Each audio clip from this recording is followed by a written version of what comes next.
Doctor साहब जी sir, कुछ याद किया और आपने? थोड़ी सी कल मैंने वो दवाई की थी, पिछले जो पहले शुरू किया जी एब्रोटिनम वगैरह, और अच्छा वो मौका नहीं मिला ज़्यादा। वैसे क्या मौका नहीं मिला, लेकिन थोड़ा सा मैंने याद किया था। 2-3 जो दवाइयाँ शुरू की हैं जी। जल्दी याद हो जाना चाहिए कि आपको दवाओं के नामों से उम्मी तारुफ और जी एक मदद काफ़ी मिलती है जी। हाँ, हुजूर काफ़ी मिलती जी, और बड़ा एज मैटर ऑफ फैक्ट जी मज़ा आता है, क्योंकि वो जो आप हुजूर जिस तरह एक्सप्लेन करते हैं ना जी, म्यूकस मेम्ब्रेन्स, तो वाकई दिमाग में आती है। हाँ, ये इनका ताल्लुक बहुत ज़्यादा है जी, होना चाहिए और होता है। तो रियली आई एम एंजॉइंग। दोनों तरफ से असल में दो सतहें हैं, एक अंदरूनी सतह एक बैरूनी सतह, और सतहों पर अंदरूनी मवाद निकलता है दोनों तरफ। उनके ग्लैंड्स मुख्तलिफ शक्ल के हो जाते होंगे, कुछ स्पीशीज अलग हैं लेकिन कॉमन भी हैं दोनों में। हाँ ठीक है, अच्छा जी, जज़ाकल्लाह आपका कि आपने समझना शुरू कर दिया बिल आखिर। ये ठीक है। क्या आखिरी बात किस पर हो रही थी? किस पहले जो पिछले हफ्ते पढ़ा रहे थे ना जी, तो कल आपने फिर वो मुवाजना मुख्तलिफ दवाइयों का बीच में किया था, लेकिन जो एक ही पट्टी है उसमें अमोनियम कार्बलास्ट पढ़ा, वहां तक पहुंचे हैं जी। ठीक है।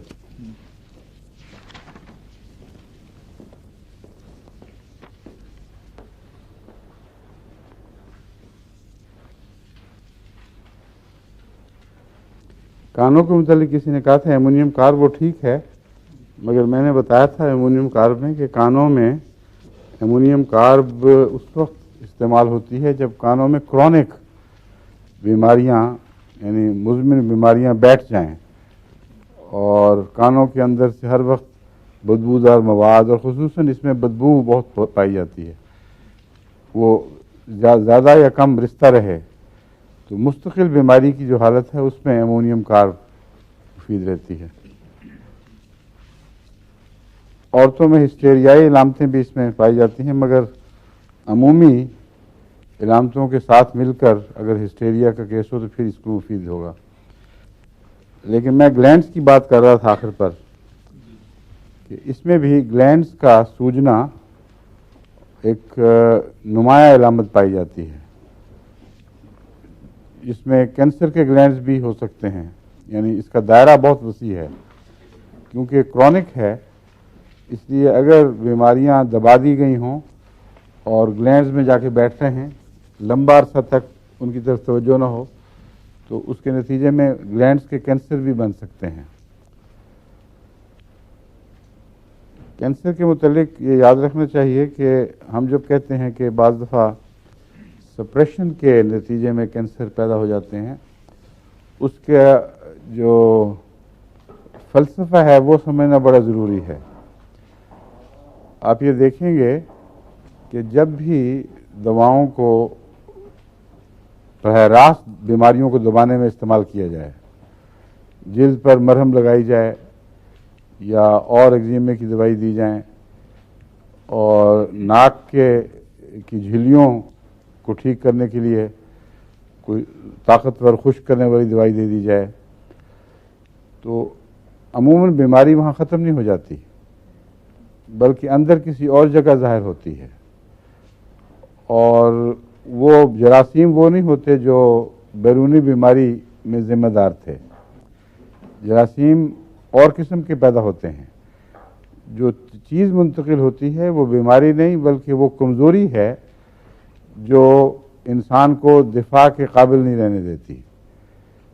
बस अगर जिल्द पर ऐसी कमज़ोरियां हैं कि वही फ़िज़ा जिसमें हम सब रह रहे हैं एक बच्चे के पर बहुत बदअसर दिखा रही है, और उसकी जिल्द पर ख़ास मौसम में उसी फ़िज़ा में कई किस्म की जल्दी बीमारियां ज़ाहिर हो रही हैं, तो इसमें जरासीम का कसूर नहीं है, बल्कि दिफा का कसूर है। अब वो कमज़ोरी जिस वजह से भी पैदा हुई है उसके बहुत से मुहर्रिकात और मुजिबात हो सकते हैं। हमें उनकी तफसील का इल्म है ना। आजकल के मॉडर्न तरीक़ों से हकीकत में अंदरूनी कमज़ोरी को पिन पॉइंट किया जा सके, निशानदेही की जा सकती है। बाज़ केसेस में बाज़ हद तक हो जाती है, उससे आगे नहीं बढ़ती। तो होम्योपैथिक में भी इसकी कोशिश नहीं की गई कि क्यों ऐसा हुआ, लेकिन ये बात कतई है कि बाज़ किस्म की कमज़ोरियाँ जिल्द पर असरअंदाज होती हैं और जिल्दी दिफा कमज़ोर हो जाते हैं। उस पर जिल्द से ताल्लुक़ रखने वाली बीमारियां हमला करती हैं। अगर जिल्द को आप सेहत दे दें तो वो जो कमज़ोरी है वो अंदर की तरफ मुंतकिल होती है और आम तौर पर लंग्स में या ग्लैंड्स में या इंटरनल म्यूकस मेम्ब्रेन्स पर हमला करती है। और वहाँ जब वो कमज़ोरी असर दिखाती है तो कई और किस्म के जरासीम जिनका उनसे ताल्लुक़ है वो पकड़ लेते हैं। जब यहाँ बीमारी सप्रेस की जाए मसलन एंटीबायोटिक्स के ज़रिए तो जिगर ज़रूर मारूफ होता है और ज़रूर से मुराद 100% नहीं मगर अक्सर सूरतों में नॉन डिस्क्रिप्ट बीमारियां पैदा हो जाती हैं जो जिगर की कमज़ोरी को ज़ाहिर कर रही हैं, जिसका मतलब यह है कि मुसलसल बीमारी का सफ़र बाहर से अंदर की तरफ है और अगर उसको ठीक किया जाए फिर ज़ोर के साथ तो बीमारी कुछ देर के बाद गायब होकर फिर कहीं और निकलती है। कैंसर में जिस चीज़ को सेकेंडरीज कहा जाता है उसका भी इसी तरह का रुख है। जहाँ से कैंसर शुरू होकर मुख्तलिफ दूसरे अज़ा में मुंतकिल होता है वो पहले से ज़्यादा ख़तरनाक होते हैं और वहाँ से उसको सप्रेस कर दें तो फिर और तरफ मुंतकिल होगा और पहले से ज़्यादा ख़तरनाक होंगे। ये बीमारियों का रुख एक ऐसा यूनिवर्सल रुख है कि जिसको हर बीमारी की किस्म पर इतलाक़ करके देखें वहाँ यही दिखाई देगा। मसलन गहरी बीमारियों में एक सिफिलिस है। आजकल समझा जाता है कि इसको हमेशा के लिए इंसान के मामलात से पाक कर दिया गया है, इसका कोई अब असर इंसान पर नहीं रहा, क्योंकि सिफिलिस की एक आम सादा सी दवाई इनको ये मिल गई कि पेनिसिलिन अगर 30 दिन तक मुसलसल दें और बाद में रुझान उससे भी ज़्यादा देने का हुआ तो सिफिलिस के मुतालिक समझा जाता था कि जड़ से उखड़ जाता है। अब सिफिलिस का अपना एक मिजाज है जो पहले बाद दूसरी दवाओं से कंट्रोल करने की कोशिश की जाती थी। जाहिर बात है कि सिफिलिस नस्ली आज़ाद से ताल्लुक़ रखने वाली चीज़ है। जब वहाँ से ठीक किया जाता था तो सिफिलिस हड्डियों में चली जाती थी और हड्डियों में नासूर कोड़ियों की तरह के आसार सिफिलिस से ज़ाहिर होते थे।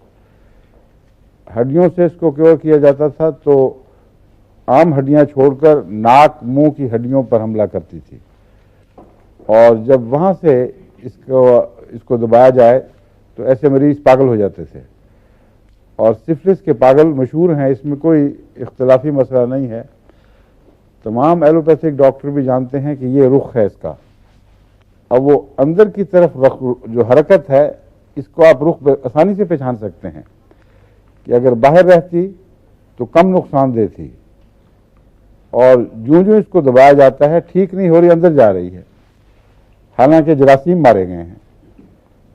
तो सवाल यह है कि क्या जरासीम से बीमारियों का आगाज़ होता है या अंदरूनी कमज़ोरियों से बीमारियों का आगाज़ होता है? अल्लाह ताला ने ज़िंदगी को हर किस्म के दिफा की ताकत बख्शी है, इसलिए इन तमाम जरासीम में ज़िंदा रहने का इंसान को हौसला मिलता है और आम तौर पर वो बड़ी बशाशत के साथ मुकाबला करता है। लेकिन यूँ यूँ उसके मिजाज में या उसकी आदत में या उसकी ग़िज़ाओं में या उसकी दवाओं में तब्दीलियाँ पैदा होती रहती हैं, वो बाज जरासीम के मुकाबले की ताकत खोता चला जाता है। एक मरीज जो आम मरीज बनता है बाद में, पहले एक इंसान की मिसाल लें जो सख्त जानी की रोज़मर्रा की ज़िंदगी बसर करता है और उसको बाद बीमारियां लाहक ही नहीं होती, उसको पता ही नहीं वो बीमारियां क्या हैं। लेकिन वही मरीज जब तन आसानी की ज़िंदगी बसर शुरू कर दे तो बाद बीमारियां उसको लाहक हो जाती हैं।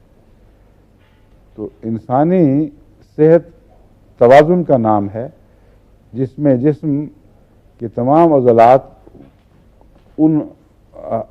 वो हरकतें जो उनके साथ वाबस्ता हैं, जिनकी ताकतें उनको मिली हुई हैं, उनको छोड़ न बैठें।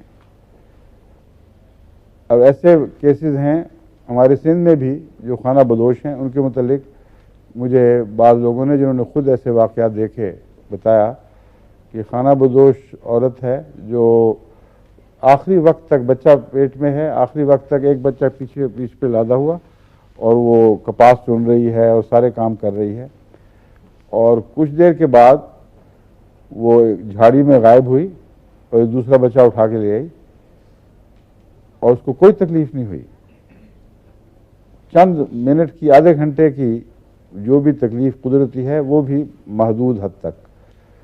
और ये हमारे ऐसे लोगों ने मुझे बताया है जो इनसे वास्ता रखते हैं, मुंशी के तौर पर उन पर निगरान रहते हैं, कहते हैं ये वाक़या हो जाता है।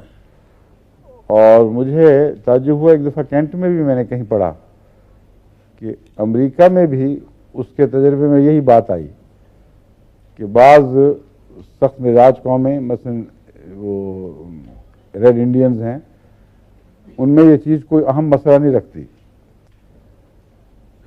अब बाइबल में आपने पढ़ा होगा कि अल्लाह ताला ने गुनाह की ये सज़ा दी कि औरतें दर्द से बच्चा जनेंगी, एक सज़ा ये थी। और इसको हम अपने इख्तिलाफी मसाइल में नुमाया तौर पर उठाते हैं। सवाल ये है कि दर्द से तो बच्चा जन रही है उसी तरह, और जिनको हम सेहतमंद कहते हैं वो भी कुछ दर्द से बच्चा जनती हैं, मगर मुआवजना करने से पता चलता है कि वो तकलीफ हद से ज़्यादा होना इंसानी गुनाहों से ताल्लुक़ रखती है। और गुनाहों से मुराद सिर्फ वो शरई गुनाह नहीं हैं, बल्कि खुदा ताला ने कानून कुदरत के साथ, जिस कानून कुदरत में हमें जिन शराइत के साथ पैदा किया है, जब उनको वायलेट करेंगे, जब कानून कुदरत को तस्लीम करने से इनकार कर देंगे, उन पर अमल नहीं करेंगे, तो ये भी एक किस्म का गुनाह है।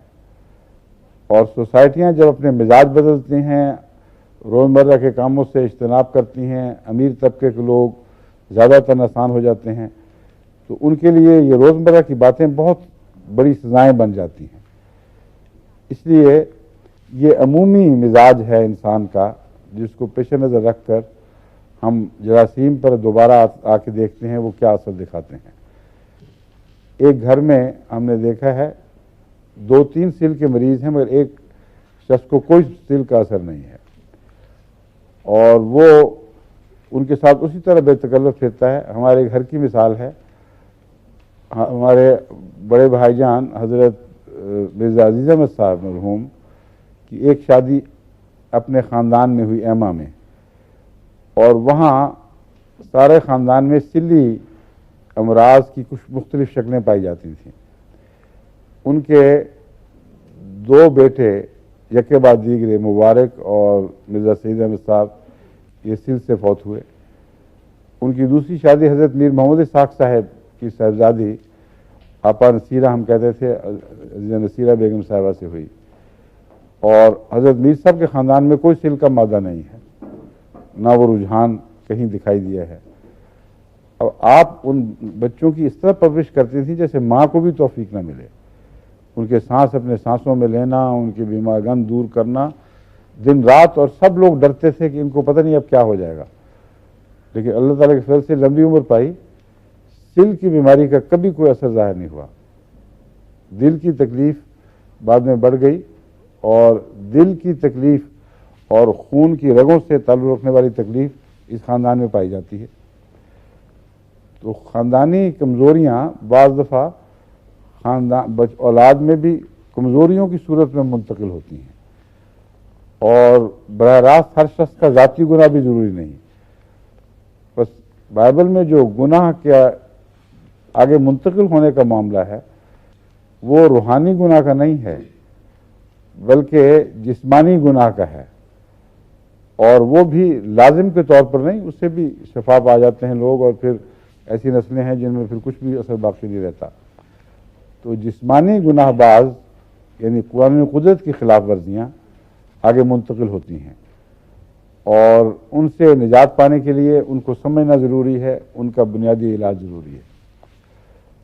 बस सिफिलिस की मिसाल मैंने आपको दी थी कि बीमारी अंदर की तरफ जा रही है, ये भी एक किस्म का कैंसर है, और जब ये बढ़ जाए और एक ऐसी जगह बीमारी हमला करे जो इंसानी ज़िंदगी का मरकज़ है, जहाँ उसने दिफा करना है, वो अगर हार जाए तो फिर इस कोई जिस्म इलाज की तरफ मुतवज्जह ही नहीं होता। उसके अंदर एक बागियाना रूह परवरिश पा रही है और उसको कोई फ़र्क नहीं पड़ता, उसमें ताकत नहीं कि उसको दबा सके। इसका रूहानी नाम शैतान है। बस कैंसर को मैं हमेशा शैतान के मुशाबे समझता रहा हूँ, और जितना मैंने गौर किया है शैतानी वाली इलामतें इसमें पाई जाती हैं। कानून रूहानी से बगावत शैतानियत है, और कानून जिस्मानी से बगावत कैंसर है। बस आपने अगर कानून जिस्मानी को इस्तेमाल ना किया और उसके सामने सर झुका दिया और बैरूनी तरीक़ से बीमारी को दबाने की कोशिश की, तो वो जो कानून कुदरत मौजूद था जिससे आपने इस्तेफादा नहीं किया, वो बेकार हो जाता है। इस बच्चे को गोदी में उठाए फिरें तो उसकी टांगें आखिर जवाब दे देंगी, सारी उम्र उठाए फिरें, खड़ा करके देखें कभी भी नहीं खड़ा हो सकता, रबड़ की तरह टांगें होंगी। तो एक हिस्सा निज़ाम दिफा के निज़ाम का आपने नज़रअंदाज किया और वो हिस्सा मफलूज हो गया, नीचे उतर गए, दूसरा हिस्सा मफलूज हुआ, तीसरा हिस्सा मफलूज हुआ, यहाँ तक कि निज़ाम दिफा में अपनी पूरी क़ुव्वत और एतमाद के साथ बीमारियों का मुकाबला करने की सलाहियत कमज़ोर पड़ गई। ये बीमारी जब आखिरी दर्जे तक पहुँचती है तो फिर ये खुल खेलती है निज़ाम से, मुनकिर हो चुकी है, बागी हो चुकी है, कहती है जो चाहे करना कर लो मेरा। और जितना ज़ोर से दबाने की कोशिश करते हैं उतना ही शिद्दत के साथ ये रद्द-ए-अमल दिखाती है, जो शैतानी वस्फ़ है, बगावत जिसको कहते हैं, वो कैंसर में पाई जाती है। और कंट्रोल इस हद तक उठ जाते हैं कि नॉर्मल तरीके पर जो खुदा ताला ने कंट्रोल के लिए निज़ाम मुकर्रर फरमाया है वो काम नहीं कर रहा। अमर वाक़या यह है कि हर जिस्म के खुलिया में अल्लाह ताला ने बढ़ने की और नशो नुमा की ताकत बख्शी है, और वो दो तरह से इस्तेमाल होती है। एक जिस्म की अफजाइश के लिए और जिस्म की सलाहियतों की अफजाइश के लिए। एक उम्र तक इस तरह वो बढ़ने की सलाहियत काम दिखाती है। बच्चा पहले से बड़ा हो रहा है, उसकी आंख बड़ी हो रही है, उसकी सलाहियतें बढ़ रही हैं, उसके दिल में ताकत है, उसके मसल्स और बन रहे हैं, दिमाग की जो साख्त है उसमें सेल मौजूद हैं, लेकिन वो ज़्यादा नशो नुमा पाने लग जाते हैं। एक हद के बाद जिस्म के अंदर खुदा ताला ने कंप्यूटराइज्ड पैगाम रखे हुए हैं कि अब ये बढ़ोतरी बंद कर दो और सिर्फ रिपेयर का काम करो। जितनी घिसाई पिटाई हो रही है उसके उस हद तक जितना उज़्व में कमी आई है वो मुकम्मल करते जाओ। अब हमारे दांत रोज़मर्रा घिस रहे हैं, आपको पता ही नहीं लग रहा कि कितने घिसते हैं, और उसके बावजूद उनका साइज वही रहता है, ना बढ़ता है ना कम होता है। ये जो दूसरा फेज़ है, इस फेज़ में अमूमन इंसान अपनी ज़िंदगी का अक्सर हिस्सा सर्व करता है। फिर एक तीसरा फेज़ आता है कि जब घिसाई पिटाई मुरम्मत से आगे निकल जाती है और फिर जिस्म के अंदर जो खुलिये टूट रहे हैं, एनर्जी पैदा कर रहे हैं, उनकी सफाई का निज़ाम कमज़ोर पड़ जाता है, उनकी रिपेयर का निज़ाम कमज़ोर पड़ जाता है। तो वो टॉक्सिन्स, वो जहर जिनको इस दरमियानी हालत में जिस्म खुद निकाल रहा था, वो जिस्म के अंदर मौजूद रहते हैं। ये बुढ़ापे की तरफ का झुकाव है, और यूं यूं बुढ़ापे की तरफ जाएंगे ये रिपेयर वर्क कमज़ोर होता जाएगा, और जिस्म में हर किस्म के अवारिस, कहते हैं 100 बीमारियों का नाम बुढ़ापा है, फिर वो बुढ़ापे में ये चीज़ें शुरू हो जाती हैं। इसको मेंटेन करने के लिए दरमियानी ज़िंदगी के आपके आदात व अतवार बहुत नुमायाँ काम करते हैं और वो फैसला कुन साबित होते हैं। अगर आपने सेहत के उसूलों के मुताबिक दरमियानी ज़िंदगी गुजारी और अपने जिस्म पर वो सारे बोझ डाले जिनको बर्दाश्त करने के लिए अल्लाह ने उसे पैदा फरमाया है, तो देर तक बुढ़ापे में भी वो असर दिखाते रहेंगे और ग्राफ अचानक नीचे नहीं गिरता। बाज़ों का ग्राफ अचानक गिरना शुरू हो जाता है, बल्कि जवानी के दरमियानी दौर में भी वो पहले ही वो इन्हितात पजीर हो चुका होता है। ऐसे लोगों के लिए बुढ़ापा जल्दी आता है, बीमारियां जल्दी उस पर कब्जा करती हैं। तो ये 3 दिफाई निज़ाम हैं जो अल्लाह ताला ने इस तरह पैदा फरमाया है कि हर सेल में बढ़ोतरी की ताकत बख्शी है, और उस बढ़ोतरी की ताकत को जिस्म बढ़ाने के लिए इब्तिदा में इस्तेमाल फरमाया। फिर ऐसे अंदरूनी पैगामात उसको अता किए जो अपने वक्त पर आकर एकदम फूल की तरह खिल जाते हैं, और वो हुक्म देते हैं कि अब तुमने मुसलसल नहीं बढ़ाना, बल्कि महदूद तरीक पर उतनी ही बढ़ोतरी करनी है जितना नुकसान पहुंच रहा है। फिर उस हिस्से को आखिर पर पैगाम मिलता है कि अब तुम थक गए हो, काफ़ी हो गई है, अब जरा हल्का हो जाओ। तो फिर जो घिस गया वो घिस गया, जो ज़ायल हो गया वो ज़ाया जाता रहा। इस तरह इंसानी जिस्म काम करता है। अब जहाँ बगावत पैदा हो जाए वहाँ पहला पैगाम ही वो जिस्म के खुली और सेल उसी पकड़ के बैठ जाते हैं। वो कहते हैं हमें बढ़ोतरी के लिए पैदा किया है, हम दूसरे हुक्म निज़ाम का हुक्म नहीं मानेंगे, ये अदना निज़ाम है, हम आला निज़ाम की पैदावार हैं, हम बढ़ोतरी की खातिर। ये वही शैतानियत कि मुझे तूने मिट्टी पर गलबा अता किया है, मैं इसको सजदा नहीं करूँगा, बल्कि मैं जिस तरह मैंने बढ़ना फैलना में बढ़ता रहूँगा, कोई नहीं जो मुझे दबा सके। मैंने ही यही रूह कैंसर की है, अगरचे कॉन्शियस ना हो।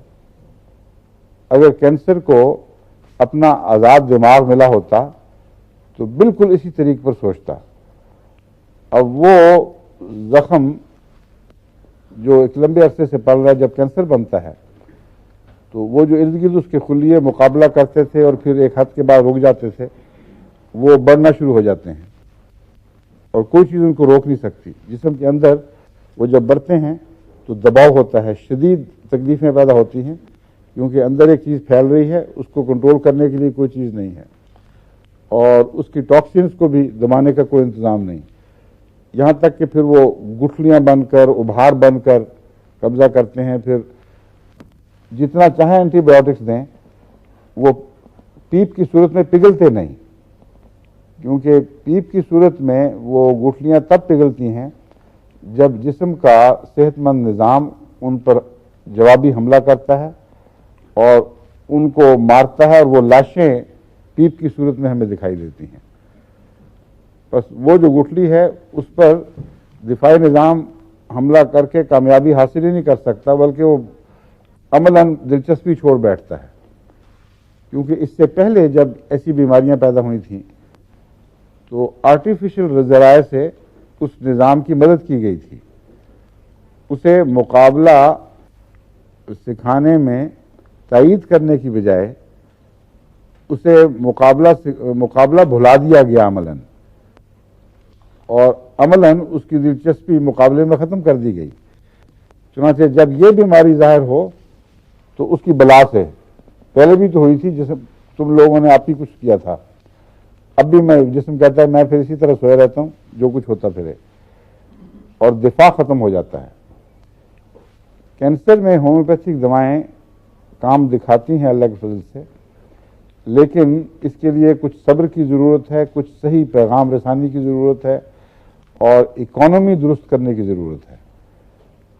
मेरे तजुर्बे में है, बाज़ दफ़ा कैंसर का मरीज, बल्कि मेरा ख्याल है अक्सर सूरतों में होम्योपैथ के भी काबू नहीं आता, लेकिन एक फ़र्क पड़ जाता है कि उसके लवाजमात जो कैंसर से मुतल्लक हैं उनमें काफ़ी नरमी पैदा हो जाती है, वायलेंस ख़त्म हो जाती है और कुछ ना कुछ सफाई का निज़ाम हरकत में आ जाता है, उसकी टॉक्सिन्स आसानी से बाहर निकाल दी जाती हैं। ऐसा मरीज ज़्यादा आराम और आसानी के साथ जान देता है बनिस्बत वो मरीज जिसको जबर के साथ ठीक करने की कोशिश की जाए। अब चाकू लगाएं कैंसर पे तो बगावत करता है एकदम और अपनी सेकेंडरीज भेजता है। अब ये सर्वाइवल की रूह है असल में, और वही जिंदगी का बुनियादी पैगाम है कि तुमने अपनी जान की हिफाजत करनी है। बस जिंदगी के अंदर एक और जिंदगी पैदा हो जाती है और वो आपकी जिंदगी के ताबे फरमान नहीं रहती, इसलिए एक नियाम में दो तलवारें समाने की कोशिश की जाती है और बगावत की तलवार इसलिए कामयाब होती है कि पहले हर दफ़ा आपने जो दबाने का निज़ाम था उसको तक़वियत देने की बजाय उससे कमज़ोर किया और उसकी सलाहियतें ख़त्म हो गई। इसलिए ये कैंसर काबू नहीं आता, जो चाहे करें आप। जब दबाने की कोशिश करते हैं ये सेकेंडरीज भेजता है और सेकेंडरीज वहाँ भेजता है जो पहले से ज़्यादा गहरी बीमारियां पैदा करने वाली हैं या गहरे बुनियादी आज़ा हैं। बस दिमाग की सेकेंडरीज किडनीज में ज़ाहिर नहीं होंगी, दिमाग की सेकेंडरीज लंग्स में ज़ाहिर नहीं होंगी, मगर किडनीज की सेकेंडरीज यानी सानवी तौर पर कैंसर के असरात ज़ाहिर जो होते हैं उनको सेकेंडरीज कहते हैं। वो किडनी से लंग्स की तरफ, लंग्स से दिमाग की तरफ हरकत करेंगे। इसी तरह इनके कुछ रास्ते मुकर्रर हैं, हर कैंसर का एक रास्ता नहीं है। बात कैंसर का दिमाग से कोई ताल्लुक नहीं है, वो दिमाग पे हमला ही नहीं करते और डॉक्टरों को पता होता है कि ये कैंसर जब दबाया जाएगा तो कहाँ हमला करेगा। तो ये जो कैंसर के रूट्स हैं इनको चार्ट आउट करना चाहिए और इनसे उन कैंसरों की यानी कैंसर के बुनियादी मिजाज को समझने में आपको सहूलत होगी और फ़ायदा पहुंचेगा। दूसरे ये कि हो सकता है उन आज़ा की बीमारियों की अगर आपको अच्छी पहचान है और ये पता है कि कैंसर वहाँ से हरकत करके वहाँ पहुँचता है, तो उन दवाओं में उस कैंसर का इलाज होगा। मसलन वो कैंसर जो दिमाग पर हमला नहीं करते, उसका मतलब मेरे जहन में ये बनता है कि दिमाग पर हमला करने वाली जितनी दवाएं हैं यानी जितनी बीमारियों की दवाएं हैं उनको एक तरफ रख दें, उनमें गालबन इसकी दवा नहीं होगी। और अगर वो जिगर पर आकर ख़त्म हो जाता है या लिम्फेटिक ग्लैंड पर आकर ख़त्म हो जाता है तो वो बीमारियां जो वहाँ तक पहुँचती हैं और उनके इलाज की दवाएं, उन पर आपको गौर करना चाहिए। तो अब आपको मैंने ये समझाया कि जब हम कहते हैं कि बैरून से अंदरून की तरफ हरकत है बीमारी की, और हर वो दवा जो बैरून को दुरुस्त करे और अंदरून को ख़राब करने में मुमिद हो वो नुकसानदेह और ख़तरनाक है। तो अब आपको समझ आ जाएगी कि क्या मुराद है। ये हरगिज़ मुराद नहीं कि कीड़े जो बाहर के थे वही अंदर पहुंच गए हैं, क्योंकि वो कीड़े बिल्कुल और किस्म के होते हैं जो हमलावर होते हैं। इस लिहाज से ये भी एक ख़तरनाक चीज़ है अमोनियम कार्ब। अमोनियम कार्ब में जो ग्लैंड्स फूलते हैं ये अमूमन उस वक्त फूलते हैं जबकि बीमारियां या अगर म्यूकस मेम्ब्रेन्स की बजाय ग्लैंड्स में दाखिल हो जाएं। इसकी दो शाखा है इसका। अमोनियम कार्ब उन मरीज़ों में मुफीद है जहां दो में से एक इलामत पाई जाती है, या तो म्यूकस मेम्ब्रेन ऐसा ब्रेक डाउन करें कि फिर संभाले ना संभलें और सह रंग का पिघला हुआ खून, गंदा खून ये जारी हो जाए, और या फिर ग्लैंड्स पर असर हो जाए। और ग्लैंड्स पर जब असर होगा वो भी उतना ही खतरनाक होगा जितना म्यूकस मेम्ब्रेन पर असर है। बस ग्लैंड्स की बीमारियों में शिद्दत में और क्रोनिसिटी में यानी दायमी होने में एमोनियम कार्ब को बहुत बड़ा दखल है। एमोनियम कार्ब की एक पहचान है जो वक्त के लिहाज से भी है। लेकेसिस की तरह नींद में ये तकलीफें बढ़ती हैं और काली कार्ब की तरह सुबह 3 से 4 बजे तक ये तकलीफें बढ़ती हैं।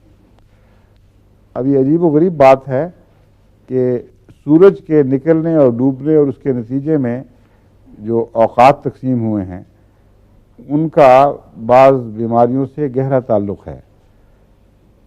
क्यों है हमें इसका कुछ इल्म नहीं, कोई इस पर तहकीक नहीं हुई, मगर कार्बन से ताल्लुक़ रखने वाली दवाएं जिनमें कार्बन नुमायां किरदार अदा करती है, रात को 3 से 4 बजे तक नुमायां असर दिखाती हैं और दोपहर को भी 3 से 4 बजे तक। यानी सूरज खा इस सिमत में उस मुकाम पे पहुंचा हो या परली तरफ दुनिया की दूसरी तरफ उस मुकाम पे पहुंचा हो, ये असर दोनों तरह बराबर पड़ता है। आर्सेनिक में वक्त 12 बजे के बाद तकरीबन 1 बजे का वक्त सबसे ज़्यादा तकलीफ का वक्त है और वो भी दिन और रात दोनों तरह बराबर है। बाज़ दवाइयाँ हैं, मसलन ब्रोमियम है, ये रात से पहले 11 बजे के करीब अपना जोश दिखाती है। और अगर ब्रोमियम के मुतालिक तो आप पढ़ते हैं, लेकिन ये नहीं लिखा होगा कि ब्रोमियम पाई जाने वाली दूसरी दवाओं में ये बात है। मगर मेरा ये तजुर्बा है कि ये जो बुनियादी चीज़ें हैं, मसलन कार्बन, ब्रोमियम, आर्सेनिक, ये जिन दवाओं में नुमायां जुज़ के तौर पर हों उनमें औकात में भी ये उसी तरह असर दिखाते हैं। बस ब्रोमाइड्स हों या ब्रोमियम हो, इनकी तकलीफ़ें रात वक्त से पहले यानी 12 बजे से पहले 11 के लगभग असरअंदाज होती हैं और ज़रा नुमायां हो जाती हैं। सल्फ़र में भी 11 के साथ एक ताल्लुक़ है और वो है जिस मैदे में खला का एहसास और कमज़ोरी और खुरचन वाली भूख। बाज़ मरीज़ हैं जो सुबह उठते हैं, कहते हैं हमें कोई भूख नहीं, हमें कोई ख्वाहिश नहीं है खाने की। बाद कहते हैं हम तो सिर्फ एक चाय की छोटी सी प्याली पी लेते हैं, बस दिल ही नहीं चाहता खाने को। और बाज़ों को सुबह बहुत भूख लगती है, नाश्ता उनका एक पूरा खाने के बराबर हो जाता है। कुछ बीच के लोग हैं। सल्फ़र के मरीजों में अमूमन सुबह के वक्त भूख गायब और 11 बजे के करीब भूख ऐसी है जो अंदरूनी खुरचन सी बनती है, जैसे नाखून से खुरच रहा है मैदे को और नीचे गिर रहा है, और ऐसा मरीज चाहता है मुझे जल्दी से कुछ दो, जल्दी खाना चाहता हूँ। और फिर इस मरीज को नॉर्मल लंच से पहले भूख लगती है, ज़रूरी नहीं 11 बजे की खुरचन ही हो, आमतौर पर लंच का नॉर्मल वक्त है उससे कुछ पहले भूख लग जाती है। हालांकि रोज़मर्रा जब हम अपने औकात को मुअय्यन कर लेते हैं तो हमारे भूख प्यास के मिजाज भी उसके साथ मुताबिकत इख्तियार कर जाते हैं। इसलिए अगर हम 2 बजे खाना खाते हैं तो 2 बजे ही भूख लगनी चाहिए, लेकिन अगर आप 3 बजे भी खाना खाएं तो सल्फ़र 11 बजे ही शोर डालेगी, जिसका मतलब है इसका हमारे तकसीम शुदा औकात से कोई ताल्लुक़ नहीं है। इसका कोई सूरज की गर्दिश से, कोई ज़मीन के सूरज के साथ आपस के मामलात का ताल्लुक़ है जिसे हम पूरी तरह समझ नहीं सके। मगर जितने वक्त आप होम्योपैथ किताबों में पढ़ते हैं उनके मुतालिक याद रखें कि ये औकात अमूमन ग्रीनिच मीन टाइम को पेश नज़र रख कर इस तरह लिए गए हैं कि सूरज की हरकत के मुताबिक जितना आप अमेरिका की तरफ बढ़ते हैं ये औकात पहले आ जाते हैं, जितना मशरिक़ की तरफ जाते हैं ये औकात बाद में आते हैं, मगर आपस में तनासुब नहीं बिगड़ता। इसलिए अगर ग्रीनिच मीन टाइम के हिसाब से आप देखें और इस तरह मुख्तलिफ मुल्कों के वक्त बदले गए हों, यानी अगर यहाँ इस वक्त मसलन 12:10 हैं तो पाकिस्तान में 4:10 होंगे। तो गालिबन जहाँ तक मैंने जायज़ा लिया है, ये समर टाइम पेश नज़र नहीं होता होम्योपैथ के, क्योंकि उस ज़माने में ये समर टाइम का रिवाज नहीं था, इसलिए ग्रीनिच मीन टाइम ही को पेश नज़र रखा गया।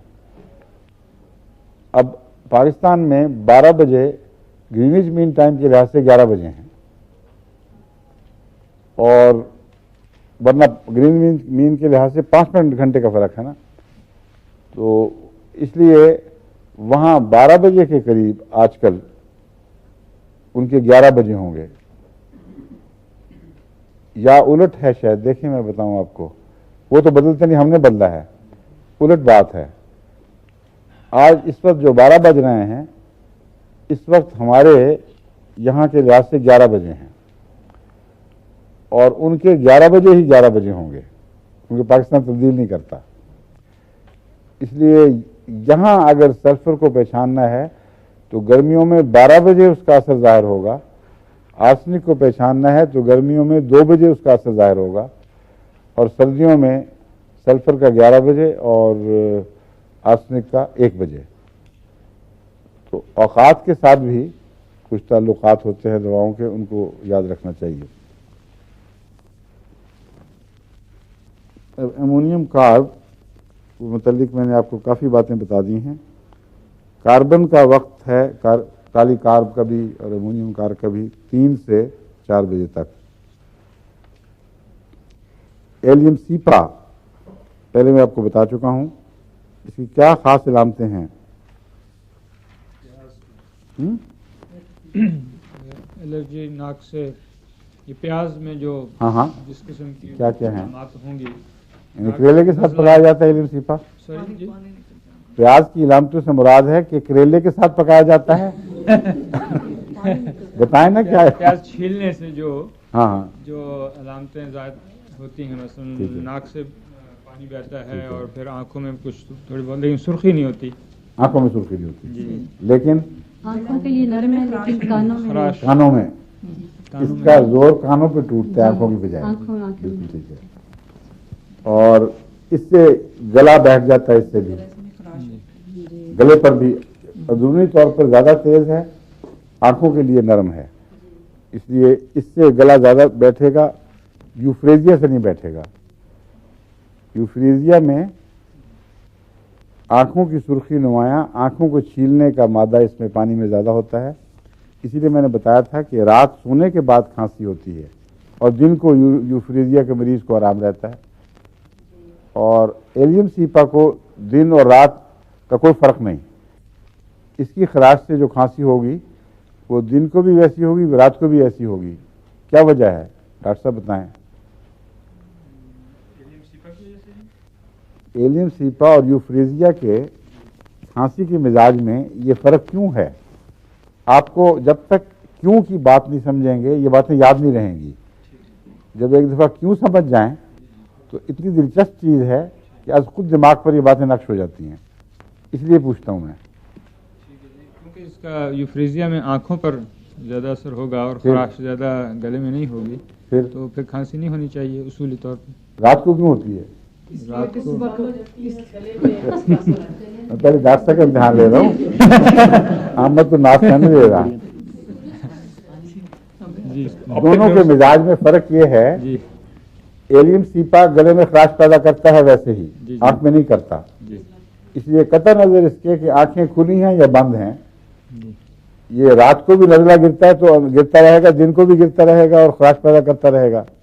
इसलिए एलियम सीपा की खांसी में आप दिन और रात का कोई फर्क नहीं देखते, लेकिन यूफ्रेजिया की खांसी में दिन को इसलिए आराम आता है कि इसका जोर आंखों के रास्ते बाहर निकलता रहता है और आंखों में खराश पैदा कर सकता है, अंदर नहीं कर सकता।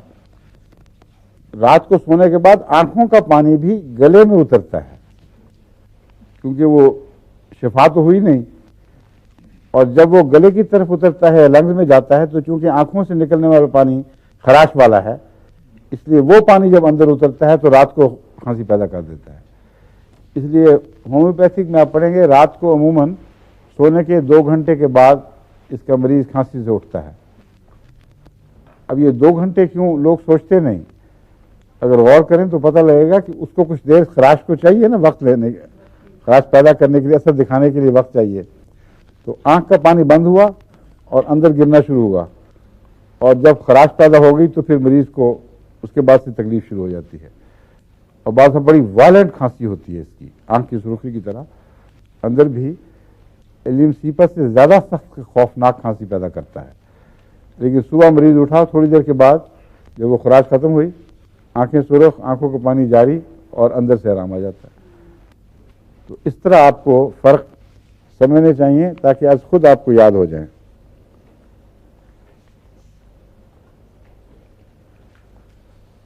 लेगेसिस की तरह बाएं से दाएं, ये भी एक इलामत है जो आपको पेश नज़र रखनी चाहिए। प्याज में भी ये बात लेगेसिस की तरह पाई जाती है कि बाएं से दाएं हरकत करता है मर्ज। इसका जो जहर है वो अमूमन दाईं तरफ को ज़्यादा पसंद करता है, बाईं तरफ को, बाईं से आगाज़ करता है, और जब जिस्म उसका दिफा शुरू कर देता है और बाईं तरफ को ठीक करता है, तब ये दूसरी तरफ बना लेता है। तो इसकी आदात में ऊपर से अंदर की तरफ हरकत नहीं है, बल्कि दाएं से बाएं तरफ हरकत है। ऐसी बहुत सी बीमारियां आपको मिलती हैं बाएं से दाएं। लेफ्ट लेगेसिस जब कहा तो बाएं से दाएं, अगर मैं दाएं से बाएं कह रहा हूं तो गलत कह रहा हूं। बाएं से दाएं की तरफ हरकत है। हाँ, वो भी बाएं, वो एल से याद होगा, ये लेफ्ट टू राइट। बिल्कुल ठीक है, ठीक है। अब एल से आपको राइट टू लेफ्ट ना याद हो जाए। नहीं, एल से लेफ्ट होता है जी। लेकिन एक और प्रॉब्लम आने वाली है आपके लिए, वो बहुत बड़ी मुसीबत है। लाइकोपोडियम राइट से लेफ्ट की तरफ जाती है। तो आपके साथ वो रुमाल की गांठों वाला हाल ना हो जाए। सुना हुआ है ना क्या हाल था, हैं? एक आदमी भूल जाता था जी, तो उसको किसी ने कहा एसोसिएशन के जरिए याद किया जाता है। तो यूं करो कि जो तुम्हें काम करना है उसके लिए रुमाल में एक गांठ दे दिया करो। वो ये आम हिंदुस्तान में मशवरा हुआ करता था। खैर वो गांठ दे के चला गया, उसने कहा मुझे बाजार जाके मुझे ये तो पता है कि गांठ दी हुई है, कुछ है, कि वो क्या है ये याद नहीं रहा। तो उसने उस दोस्त से शिकवा किया कि ये तो काम नहीं किया।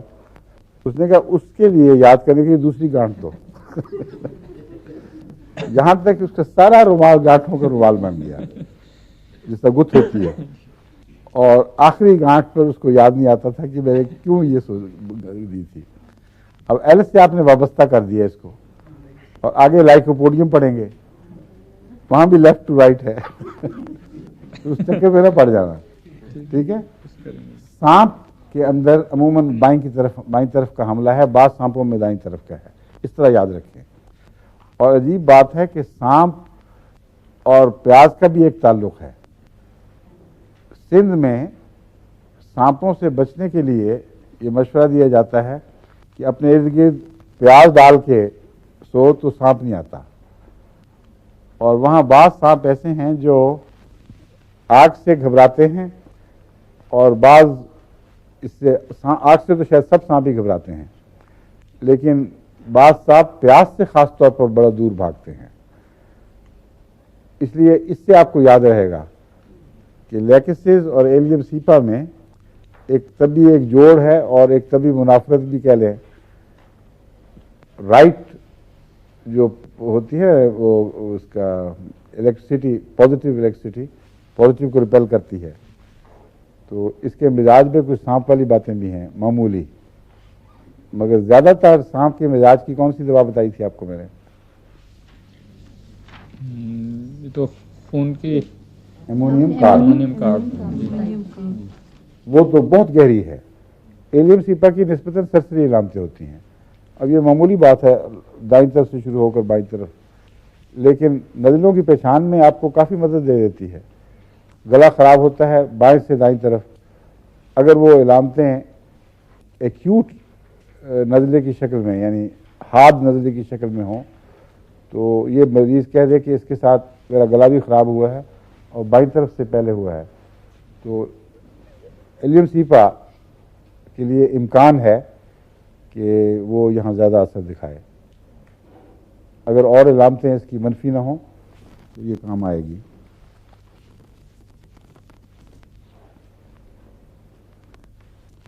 और कान की दर्द के लिए मैं आपको बता ही चुका हूँ, याद रहेगा ना आपको। कान की दर्द में कौन कौन सी दवाएं काम आती हैं ज़्यादा, आप बताएं। अमतुर रसीद बताएं। ठीक है, और जिनका मिजाज तेज हो उसके लिए कैमोमिला। ठीक है। और एलियम सीपा नजलाती मिजाज वालों के लिए। और जो आपको पहले कैमोमिला काम आती थी, अब पल्स्टिला काम आने लग गई है आपको। हाँ, डॉक्टर साहब हंस रहे हैं इसलिए मैं कह रहा हूँ। डॉक्टर साहब इस बात पे खूब एंजॉय कर रहे हैं आपके जवाब पर। तो इसलिए कि इनके ख्याल में पहले आप पर कैमोमिला काम किया करती थी, अब अल्लाह ने इन पर फजल फरमाया, अब कैमोमिला की बजाय पल्स्टिला काम करने लग गई है। क्यों डॉक्टर ठीक है? अभी भी डर रहे हैं आप? बस यही है। कोई बात नहीं, ठीक है, यही है। हम बिल्कुल ठीक है। आप माशाल्लाह से आपकी बेगम को आपसे ज्यादा जल्दी याद होती है बात। हालांकि आप होम्योपैथ के तालिब इल्म हैं, होम्योपैथी के, और ये नहीं है। मैं आपकी और हर दफा ये बात सही बताती हैं और आप बुद्धू बन के बैठे होते हैं।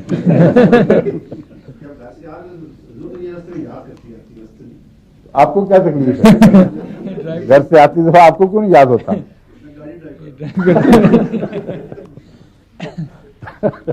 अच्छा अच्छा, ठीक है। इसको ड्राइवर सिखा दें अब, एक ही इलाज है। अच्छा, घुटना नहीं चलता है। ठीक है। अच्छा जी, और चले अब एलोज। एलोज में क्या बातें हैं, याद है किसी को? सी फूड से एलर्जी जी। बिल्कुल सही, बहुत अच्छा। और ये और किस चीज में पाई जाती है? सी फूड की एलर्जी जी, हाँ, जी ये पता है नहीं। लाइकोपोडियम। लाइकोपोडियम में भी है। और लाइकोपोडियम की तरह ही ये दाईं तरफ ज्यादा असर दिखाती है। यानी मिजाजों में जो मुशाबियतें हैं, इनके अंदर कुछ गहरी ऐसी बातें हैं जिन तक अभी तक इंसान के दिमाग को रसाई नहीं हुई। यानी जो इसका मिजाज लाइकोपोडियम से मिलता है सी फूड के मामले में, वही मिजाज पेट की इलामतों में इसका लाइकोपोडियम से मिलता है। और इसमें हवा और अफारा दाईं तरफ होगा, और लाइकोपोडियम में भी नीचे भी होता है मगर दाईं तरफ भी नुमाया होता है।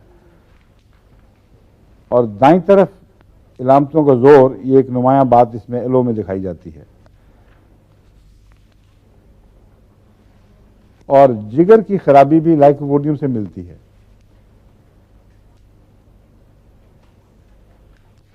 इसकी वजह इतनी बातें काफ़ी हैं याद रखनी।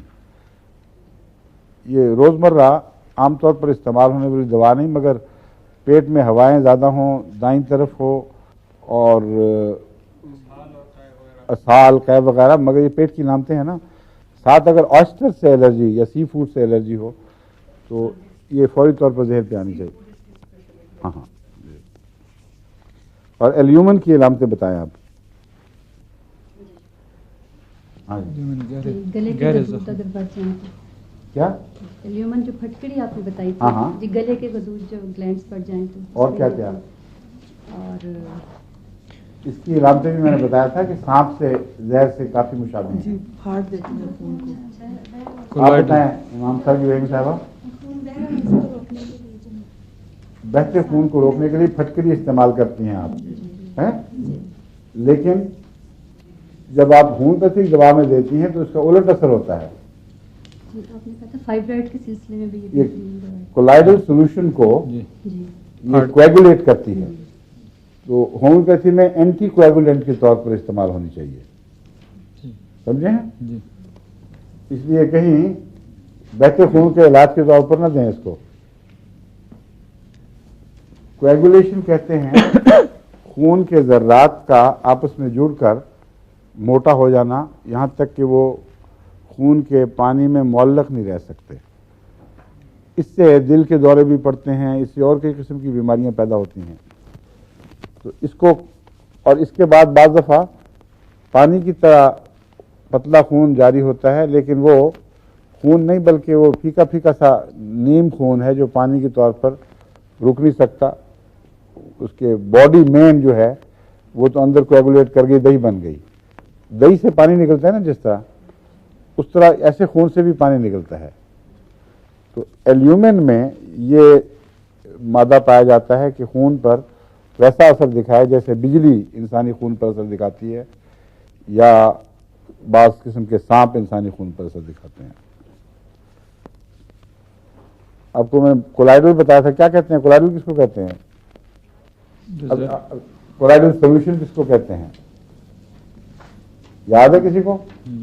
ऐसे जर्रे जो हल ना हो, हैं? ऐसे जर्रे जो हल ना हो। मुअल्लक, जो हल ना मुअल्लक हो, हल ना हो। ऐसे ज़र्रात जो हल ना हो और बैठ जाए। ऐसे जर्रात जो इतने छोटे ना हों कि हल हो जाएं और इतने बड़े ना हों कि बैठ सकें, वो जर्रात खा वो मिट्टी के हों, खा धुएं के हों, किसी चीज़ के हों, उनके अंदर एक और सिफत पैदा हो जाती है कि वो आयनाइज हो जाते हैं। उनके अंदर आपस में बॉन्ड्स बनते हैं बिजली के, और एक ज़र्रा मुस्बित बिजली लिए हुए है और एक ज़र्रा मनफी बिजली लिए हुए है। और तमाम कोलाइडल में ये सिर्फ पाई जाती है। धुआं जो चिमनियों से निकलता है उसके ज़र्रे भी बसा औकात कोलाइडल फॉर्म में होते हैं, तभी वो हैंग करते हैं फिजा में। इसलिए उनका इलाज मॉडर्न तरीके पे ये किया जाता है कि चिमनी के से धुआं निकलने से पहले दो तरफ, एक तरफ मुस्बित चार्ज और एक तरफ मनफी चार्ज बिजली का शॉक की सूरत में बार बार आता रहता है। और जो कोलाइडल धुएं के कोलाइडल फॉर्म में, जहाँ कार्बन कोलाइडल शक्ल में है, वो मुस्बित चार्ज वाली है, वो मनफी की तरफ दौड़ जाती है, और जो मनफी चार्ज वाली है वो मुस्बित की तरफ दौड़ जाती है, यहाँ तक कि दोनों तरफ वो फिर वो सुट, जिसको कहते हैं अंग्रेजी में SOOT, इसको आमतौर पर पाकिस्तान इंडिया में सूट पढ़ते हैं, तो सूट नहीं है, सुट लफ्ज़ है। ये सुट बनकर यानी जमा हुआ धुआं बनकर नीचे ही गिरता रहता है। तो इससे कहते हैं कि पोल्यूशन ख़त्म करने में मुमकिन होता है ये। लेकिन ये एक सरसरी बात है, धोखा है इसमें। एक पोल्यूशन में कार्बन के ज़र्रात का ज़्यादा होना भी पोल्यूशन का मौजूब है, लेकिन इतना ख़तरनाक नहीं जितना सल्फर के मादे या नाइट्रोजन के मादे जो तेज़ाबी महलूल की शक्ल में आहिस्ता आहिस्ता एवेपोरेट होकर शामिल होते हैं इस धुएं में, उनको ये बिजली के करंट्स कुछ भी नुकसान नहीं पहुंचाते, क्योंकि वो फिज़ा में उस तरह सोल्यूशन बन जाते हैं जिस तरह पानी के अंदर नमक घुल जाए तो सोल्यूशन बन जाता है। वो कोलाइडल फॉर्म नहीं है, वो सोल्यूशन है। मीठा घुल जाए तो कोलाइडल फॉर्म नहीं है, सोल्यूशन है। तो अगर आपने तजुर्बा करना हो तो बैटरी के छोटे शॉक से आप अंदाज़ा लगा सकते हैं। दूध को दोनों तरफ नोड्स बनाएं, एक पॉजिटिव एक मनफी, और बिजली के चार्ज दें तो सारा दूध कर्ड बन के नीचे बैठ जाएगा और पानी अलग हो जाएगा। मीठे में ऐसा करने कुछ नहीं होगा।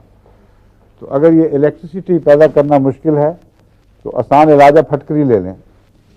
फटकरी दूध को लगाएं, वो फट जाएगा। फटकरी मीठे पानी को लगाएं, नहीं फटेगा। नमकीन पानी को लगाएं, नहीं फटेगा। लेकिन मिट्टी के वो ज़र्रात जो मोटे होकर नीचे बैठ जाते हैं, वो पीछे कुछ ऐसे ज़र्रात छोड़ जाते हैं जो कोलाइडल बन चुके होते हैं, और अमूमन पानी को मैला सा दिखाते हैं, गदला दिखाते हैं, लेकिन वो साफ नहीं होता। छान लें जितना मर्जी, वो छन जाएगा। जैसा दूध छाने तो कुछ नहीं होगा, वैसे ही दूध छानने से पहले रहेगा जैसा बाद में। तो उसके इलाज ये है फटकरी। फटकरी जब ऐसे पानी को लगाएं तो अचानक पानी बिल्कुल साफ शफाफ हो जाता है। और सिर्फ जब हम बचपन में जाया करते तो अक्सर फटकरी वाला पानी पिया करते थे, और वो कितनी फटकरी लग जाती थी वो हमें बीमारियों से अगर पता होता तो पता लग सकता था कि फटकरी की बीमारियां अगर जिस्म में ज़ाहिर हो जाएं तो मालूम हो जाना चाहिए था कि बहुत ही ज़्यादा साफ पानी पी लिया, मगर अंदाज़ा मुनासिब है उसके लिए। तो इसको कोलाइडल सॉल्यूशन कहते हैं। इंसानी खून कोलाइडल है, ये याद रखें, और मौल्लक है। जो जहर भी सांप से मुशाबे हो, जिसमें इलेक्ट्रिक करंट्स मौजूद हों, यानी उनके आयनाइजेशन जिसको कहते हैं, मुस्बित और मनफी ज़र्रात अलग हो जाएं, वो खून में फाड़ने का असर दिखाते हैं। बिजली की करंट से जो एकदम आदमी मरता है वो काला हो जाता है, उसकी वजह यही है कि काला रंग उसके खून के जमने से पैदा होता है। इन चीज़ों का फौरी इलाज, चोटों से भी ऐसा होता है, आपने देखा होगा, खून के जर्रे वो बिजली की वजह से नहीं बल्कि बाद अज़ा पर इतनी चोट पड़ती है कि वहाँ अंदर खून मर जाते हैं वो खुलिए, और मरने के बाद भी खून जमता है, तो उससे पहले निलाहट आती है, फिर स्याही पैदा होती है। इन सब का बिजली के झटकों समेत फौरी इलाज आपको याद रखना चाहिए, वो है आर्निका। आर्निका भी एक ही पट्टी का है, इस पर हम आएंगे आगे जाकर, लेकिन बीच बीच में मैं ये आपको सारे नाम कुछ कुछ बता रहा हूँ ताकि आपको रफ्ता रफ्ता इन नामों से शनासाई हो जाए, और एक ही पट्टी का एक लफ्ज़ लेकर उसको बार बार बयान न किया जाए, बल्कि कभी उसको यहाँ बयान कर दिया, कभी वहाँ बयान कर दिया, कुछ पहले कुछ बाद में। वहाँ तक जब पहुँचेंगे तो आर्निका से काफ़ी दोस्ती हो चुकी होगी, पहचान लेंगे कि हाँ ये आर्निका है। आर्निका एक ऐसी ज़रूरी दवा है जो हमेशा सफ़र में साथ रहनी चाहिए, और घर में भी मुख्तलिफ वक्तों में आपके पास हादसात के इलाज के तौर पर मौजूद रहनी चाहिए। आर्निका चोटों की बेहतरीन दवा है। ऐसे मरीज़ मैंने रब्बा में देखे, तफसीली वाक़या पहले कहीं बयान कर चुका हूँ, मैं मुख्तसर इतना बताता हूँ कि सर से पाँव तक उस पर लाठियों की ज़रबों से शायद ही कोई जगह हो जहाँ वो निशान ना हो, और सारा जिस्म काला हो रहा था। और ऐसी हालत थी कि उसका भाई जो पहुंचा मेरे पास रात को 2 बजे, उसने कहा कि हादसा हो गया, खुदा में गलती से वाक़या हुआ है, तो इसको हमें डर लगता है कि यह मर जाएगा। तो उसको मैंने आर्निका देकर भिजवाया कि बार बार इसको दो। दूसरे दिन शाम को इत्तला न मिली तो मैं घबरा गया, मैंने पैगाम भेजा कि बताएं। मैंने कहा वो तो अच्छा भला दौड़ा फिरता है शहर में, उसका जो स्याही का रंग था वही बदलना शुरू हो गया, चूँकि फ़ौरन दवाई मिली ना। अगर एक दफ़ा क्लॉट बन चुके हों तो फिर वो रफ्ता रफ्ता घुलते हैं, लेकिन अगर बनने के अमल को आपने रोक दिया हो वक्त पे दवाई देने से, तो फिर वो काले होते ही नहीं। तो वो निलाहट से ही उसका रंग वापस होना शुरू हो गया, और शाम तक वो बिल्कुल ठीक ठाक था। ये गालिबन हमारे ज़राती मास्टर साहब जो आते हैं ना यहाँ, उनका चौधरी अलावर साहब, उनका बेटा या उनका पोता था। और हुआ यह था कि एक भाई ज़हीम था, एक चोर बनकर आ रहा था, और ज़हीम ने चोरों को पकड़ना था, और उसको ये नहीं याद रहा था कि फलां तरफ से ये मसनूई चोर आएंगे। तो जिस तरफ से मसनूई चोर आए वो समझा सचमुच का चोर आया है, और उसने अपने चेहरे पे अपने कपड़े लपेटे हुए थे, उसने इतना मारा उसको, और खुदाम ने कहा अब हमने असली चोर पकड़ा है, कि जब वो बेहोश हो गया तो उन्होंने कहा कि इसको पूरी चोटें नहीं पड़ी, और शायद मछली ही बन रहा हो। इसका ढाटा जो बांधा होता है ना वो खोलो, मुंह से भी कपड़े हटाओ, फिर मारो। तो जब ढाटा खोला तो भाई निकला और उस पर ये ज़हीम साहब बेहोश होकर जा पड़े। फिर उसके भी मुश्किल से उसके भी लाले पड़ गए जान के, उसको दवाइयाँ दे के संभाला। ये वाकया था, लेकिन दूसरी शाम तक वो ठीक ठाक था। तो चोटों के लिए आप अपने पास इसको हमेशा रखा करें, और शुरू में अगर एक्ोनाइट मिला कर दें तो बहुत अच्छा असर दिखाती है। 30 में या 200 में भी शक दें तो दोनों 200 में दें। और उसके अलावा अगर किसी चोट से या किसी हादसे के नतीजे में सुर्खी पाई जाती है नुमाया, और अभी निलाहट में तब्दील नहीं हुई, तो आर्निका के साथ बेलाडोना ज़्यादा मुफीद है। क्योंकि वो जो सुर्खी है वो माउफ हिस्से की सुर्खी नहीं बल्कि माउफ हिस्से की तरफ खून का रश, उसका रुझान है जो वो गैर मामूली सुर्खी पैदा कर रहा है। एक जगह चोट लगी है, थोड़ी देर के बाद वहाँ उभार पैदा हो जाएगा। वो जो उभार है वो चोट वाले हिस्से पर को छुपा लेता है। चोट अंदर है और उभार पैदा हुआ है खून के तभी दौरान के नतीजे में, जो सदमे की इतला होते ही जिस्म के तभी रद्द अमल के तौर पर उस तरफ रश करता है, तेजी से उस तरफ दौड़ता है।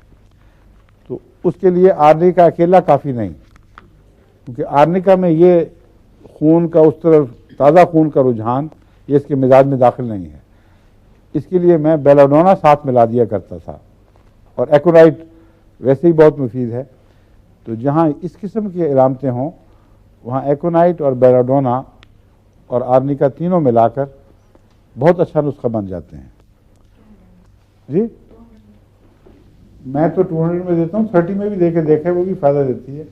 शुरू में जो इब्तदाई होम्योपैथ हैं उनको मेरा मशवरा है कि 30 से शुरू करें, और फिर रफ्ता रफ्ता जब हौसला आ जाए, जब उसकी पहचान हो जाए, फिर उसको ऊंचा करके देख लिया, नीचा करके देख लिया। ये तजर्बे तो आपको करने होंगे।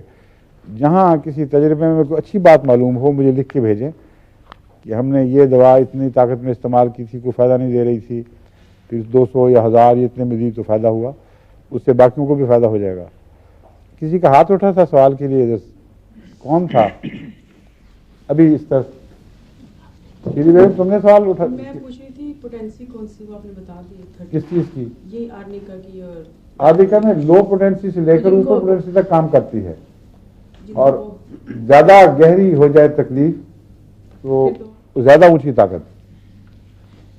एक मुझे याद है, हमारे एक एमडी ऑफिसर थे जो एक्सरसाइज के दिनों में हिमालय में पहाड़ की चोटी से गिरे, बर्फानी मौसम था, और नीचे भी काफ़ी बड़ी फॉल थी, कोई 75 फुट नीचे जाके गिरे हैं, और डॉक्टरों ने अमलन उनको लाइलाज करार दे दिया था। तो उनके रिश्तेदार अजीज़ मेरे पास आए, उनको मैंने आर्निका और नेट्रम सल्फ 1000 में दिया था इकट्ठा, और वो पहली दफ़ा मुझे याद है। मैं आमतौर पर 1000 हफ्ते 10 दिन के वक्फे से देता हूँ, मगर वहाँ इमरजेंसी थी तो मैंने कहा इनको रोज़ाना दें या पहले दिन बेशक 2 दफ़ा दें।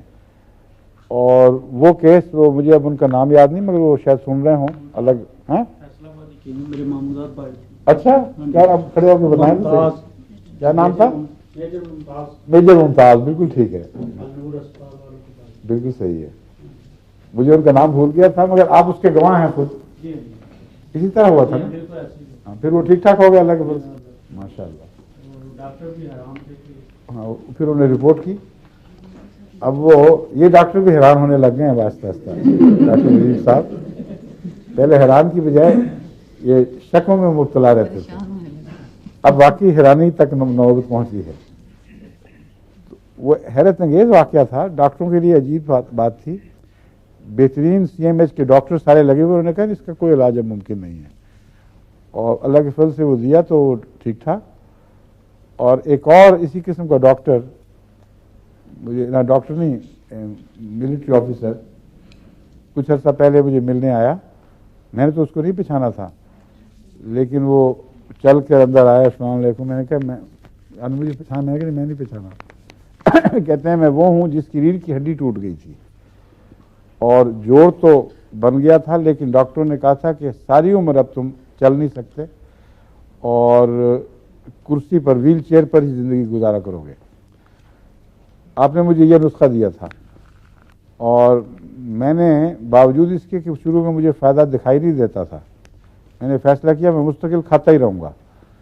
तकरीबन 1 साल या 1.5 साल मुसलसल खाने के बाद उसको खड़े होने की ताकत पैदा हो गई, चलने की ताकत पैदा हुई, और वो चल कर आकर बाकायदा मुसाफा किया। वो नुस्खा अच्छा वो मुझे इन्होंने बता दिया, मैं भूल गया था, क्योंकि उस वक्त जो इमरजेंसी में दिमाग पर प्रेशर था और ताज़ा याददाश्त थी दवाओं की, उस पर मैंने वो ईजाद किया था नुस्खा एक, और अब उसको हम चोटों में, ख़ास तौर पर हड्डियों की चोटों में इस्तेमाल करते हैं तो गैर मामूली असर दिखाता है। और उसमें आसाब की दवाइयाँ भी शामिल हैं। वो नुस्खा याद है सलीम तुम्हें? क्या है? आर्निका, हाँ हाँ, सिम्फाइटम, क्या? सिम्फाइटम रूटा और क्लिकेरिया फास। ठीक है, 4 हैं। क्यों इनको मैंने लिया है ये अभी नहीं बताऊंगा, जब वक्त आएगा असल बीमारियों का हाल फिर मैं आपको बताऊंगा। इसमें आर्निका 30 में, रूटा 30 में, हाइपेरिकम भी है इसमें, है ना? हाँ, तुमने लिया था नाम हाइपेरिकम का? हाँ, नहीं ना लिया। हाइपेरिकम जरूरी है, और कैलकेरिया फॉस, रूटा, हाइपेरिकम, कैलकेरिया फॉस और सिम्फाइटम और आर्निका ऑफ कोर्स। तो 4 दूसरी दवाएं और 1 आर्निका, 5 दवाओं का ये नुस्खा है। हाइपेरिकम का रीढ़ की हड्डी से बहुत गहरा ताल्लुक है और असाब से ताल्लुक है। हाइपेरिकम में एक खास बात ये पाई जाती है। क्यों जी, वक्त हो गया? अच्छा, माफ करना, एक बात बता के खत्म। हाइपेरिकम में जो दुमची है, जिसको अब दुमची कहते हैं, किसी जमाने में इंसान की दुम हुआ करती थी जब वो इंसान नहीं था, तो वो जो आखिरी हड्डी जिसके साथ दुम लगी होती है वो रीढ़ की बाकी हड्डियों से कुछ लंबूतरी सी, थोड़ी सी दुम की शक्ल की है। अगर कोई इस तरह बैठे बैठे गिर जाए कि ऐन दुमची पर जोर पड़ जाए तो उसकी दर्दें आमतौर पर हमेशा रहती हैं फिर, और वो असाब के ऐसे बारीक हिस्से जख्मी होते हैं कि उसका इलाज नहीं। लेकिन हाइपेरिकम उसका इलाज है खुदा के फजल से। ऐसे मरीज जिनकी दुमची जख्मी हो जाए उनको हाइपेरिकम दें तो इल्ला माशाअल्लाह उसको फ़ायदा पहुंच जाता है। इसलिए रीढ़ की हड्डी के साथ मैंने मिलती जुलती कुछ दवाएं इकट्ठी की। एक सिम्फाइटम है, रूटा और कैलकेरिया फास, इसलिए कि जितने फ्रैक्चर्स होते हैं उनमें कैलकेरिया फास और रूटा मिलाकर दी जाए, और सिम्फाइटम भी वैसे ही असर दिखाती है, तो जो हड्डियों के बढ़ने की रफ्तार है वो तकरीबन दुगनी हो जाती है। अगर डॉक्टरों के नज़दीक 6 हफ्ते में एक मरीज शफा पाएगा तो 3 हफ्ते में करीबन 6 हफ्ते का काम हो जाता है। और बूढ़े लोगों की चोटों में बेहद ज़रूरी है, क्योंकि वहाँ बाज़ दफ़ा होता ही कुछ नहीं, नॉर्मल जो रिएक्शन होना चाहिए, हड्डियाँ बूढ़ी हैं वो जवाब नहीं, वो रद्द-ए-अमल नहीं दिखाती पूरा। तो उनको अगर सिम्फाइटम, रूटा और कैलकेरिया फॉस, ये 3 दवाएं मिलाकर दी जाएं तो उनका हड्डियों की शफा की रफ्तार काफ़ी तेज़ हो जाती है, और जहाँ ना हो वहाँ पैदा हो जाती है। तो ये नुस्खा है आर्निका के साथ मिलता जुलता। आइंदा याद रखें, आर्निका को ज़रूर रखें पास सफ़र में, और इन दवाओं को भी रखें क्योंकि इनका हड्डी की चोटों से ताल्लुक़ है। आर्निका हड्डी की चोट से कोई ताल्लुक़ नहीं रखता। मुझे तो ऐसी शिफा जो आपने बताया 2 साल में आर्निका खाती। क्या हुआ था? मुझे चोट लग गई थी गिरने से। अच्छा, 2 साल तक खाती रही आर्निका से। अल्लाह के फजल से। मैं आर्निका समझा रहा हूँ कि आर्निका का असर उज़लात पर है, मसल्स पर, गोश्त पर, खून की रगों पर, लेकिन हड्डियों पर नहीं। जो बाकी दवाएं थीं उनका हड्डियों की सतह से बहुत गहरा ताल्लुक है। हड्डी की सतह पर बहुत ही बारीक असाब के जाल फैले हुए हैं, और जो भी हड्डी को बढ़ने या रुकने के अहकामात मिलते हैं वो उन नहायत बारीक असाबी जाल से जरिए मिलते हैं। इसी तरह खून की भी बारीक बारीक नालियां उसके इर्द गिर्द लपेटे हुए हैं। तो जहाँ तक असाब और खून का ताल्लुक है, आर्निका चोटों का इलाज है, वो असर दिखाता है। और जहाँ तक हड्डी के अंदरूनी मवाद के बढ़ने, कम होने या सेहतमंद रुझान या रुझान के अदम होने का ताल्लुक है, ये दवाएं उस पर असरअंदाज होती हैं। हाइपेरिकम, सिम्फाइटम, रूटा, कैलकेरिया फॉस। सारी 30 पोटेंसी में मैं तो अमूमन 30 में देता हूँ, पाँचों। लेकिन अगर ज़्यादा संगीन मामला हो तो 200 में भी दे देता हूँ, और अगर इमरजेंसी हो गया, यानी मौत और ज़िंदगी का सवाल हो तो 1000 ताकत में भी दे सकता हूँ, देता रहा हूँ। इसलिए लेकिन रोज़मर्रा में 30 काफ़ी है। इजाज़त, अभी कहते हैं काफ़ी वक्त हो गया है। नेट्रल सल्फ वो दिमाग की चोट के लिए वो फिर सही। और अगर देर से चोट आई हो तो फिर भी ये इस्तेमाल किस पे? कर सकते हैं। अगर देर हो गई हो 3-4 साल बेशक देर हो गई हो, अगर चोटों के बद असरात बाकी हैं तो ये दवाएं काम करेंगी। ठीक है। अस्सलाम वालेकुम। वालेकुम